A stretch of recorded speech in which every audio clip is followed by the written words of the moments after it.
More than 545,000 people in Wisconsin have requested absentee ballots for tomorrow's election.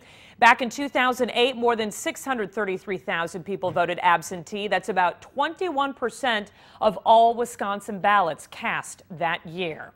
An emotional day in court as a teenager is sentenced for a deadly crash in Fond du Lac County. It is never going away. This is our life, and it never had to be this way. Family and friends packed the courtroom today as 19-year-old Carly Ottery of Campbellsport learns her fate for a crash last February that killed Sabrina Stahl, Caitlin Scannell, and Katie Berg, a tragedy that's torn a community apart. I personally love Caitlin and Katie, and I wish I had gotten more time to get to know Sabrina. Tears fill the courtroom as the teens who were in the SUV that terrible night remember the tragedy. I owe Carly my life. If she wouldn't have called 911 that night, I probably would be dead. Police say Carly Ottery was driving more than 100 miles an hour when she lost control and rolled her vehicle. 9 people were inside, including Tim Scannell's daughter, Caitlin, who was one of the 3 teens who died. The hardest part is coming home from being away and knowing that Caitlin is not here, and she is never coming home. While Scannell says he's forgiven Carly, he's still angry with her decision to speed. That Carly must find remorse, true remorse, not some form of saying she is sorry on the day of sentencing. Carly would do anything to fix it, undo it, make it better.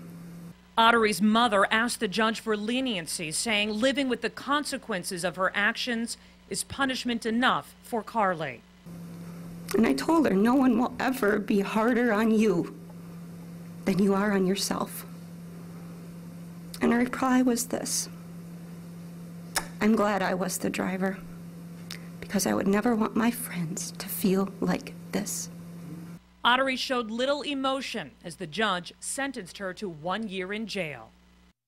Ottery will also serve 6 years probation and have to complete community service after her release from jail. New at 10, Brown County's sales tax revenue is up this year, helping keep up maintenance at Lambeau Field. Tonight at the Stadium District Board meeting, the executive director says this year sales tax revenue is up 1.3% from last year, but he tells us it's not as high as the board would like. They want to see it at 3 or even 4%.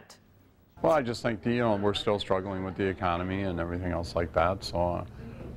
But we're projecting that the sales tax will end sometime in 2015 or early 2016, and the amount of sales tax we collect is directly related to how soon we can retire the tax. The loans used to renovate Lambeau Field were paid off last year through sales tax revenue.